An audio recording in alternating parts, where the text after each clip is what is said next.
Hello again, race fans, and welcome to another quick track tip video. I have to say that slowly because it's kind of a tongue twister there. But the track tip today is for how to build your own track supports quickly and easily and for not a lot of money. And when I say track supports, you may hear them called risers or stanchions or piers, but they're all referring to the same thing, which is essentially a component to elevate portions of your slot car track. Now, when I was a kid, we had a pretty big HO scale track, and we usually built our supports from Lego, which worked great.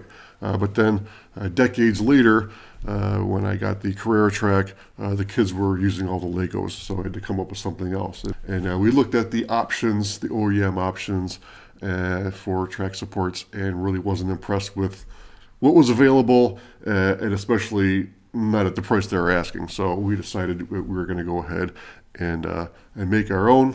Our material of choice is wood, more specifically 2x10.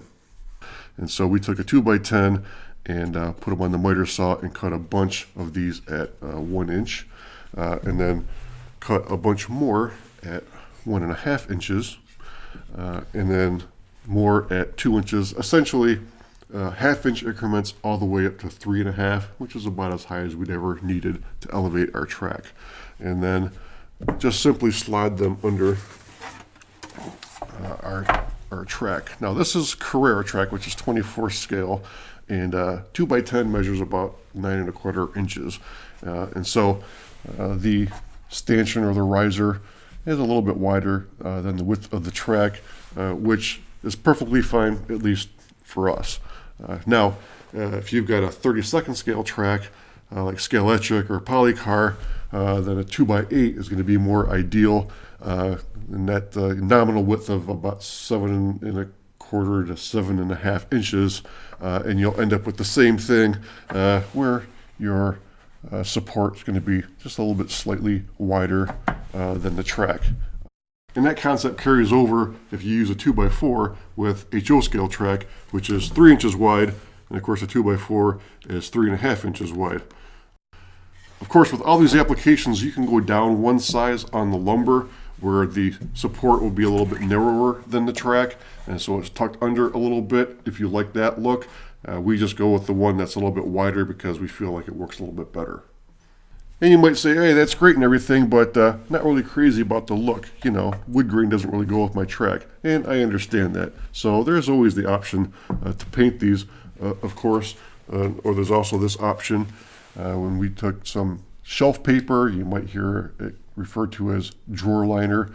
This one is a marble pattern, so we just peel and stick onto there, and now you've got a bridge support that looks more like stone. Of course, you can get that shelf paper in other patterns as well.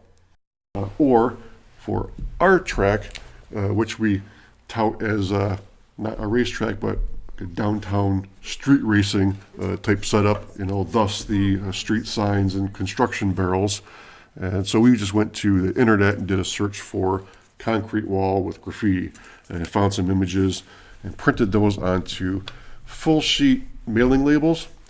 Mailing label sheets, generally you've got all this individual labels. This one, just an entire full sheet of just self-adhesive 8.5 by 11 paper, and that gives it more of an urban look.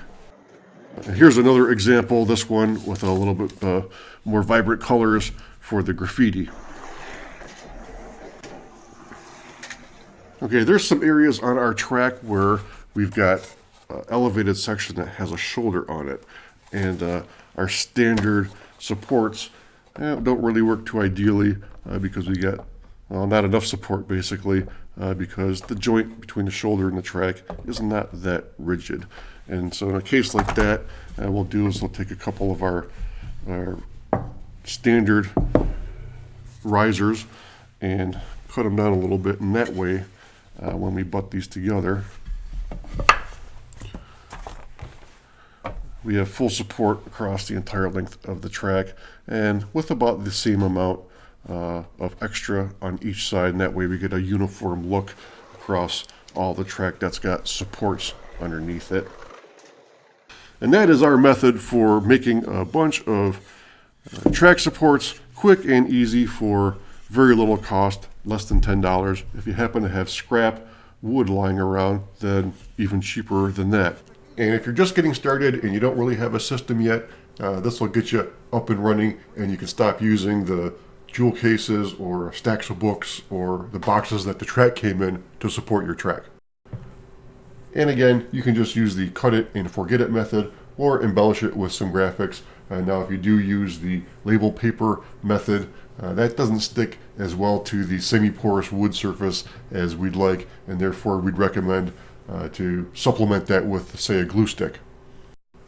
And I'll put affiliate links for all these items in the video description. That's it for this video. If you enjoyed it, please give it a thumbs up. We really appreciate you watching. As usual, don't forget to take time out and have some fun, and we'll see you at the finish line.